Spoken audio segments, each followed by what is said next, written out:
How you use Hinge Prompts step by step. First things first, launch the Hinge application on your device.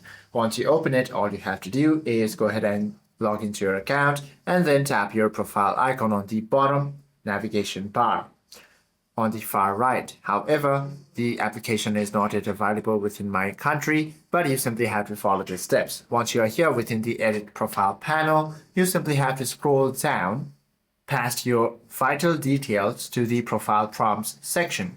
Now tap on any of the three empty prompt slots and then you can browse and select your three prompts.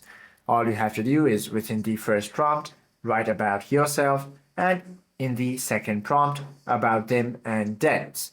And also within the prompt number 3, you can write the relationship style. Once you do this, all you have to do is go ahead and save it. Hope this video helps you out a lot. If you have any questions or queries, do comment down below.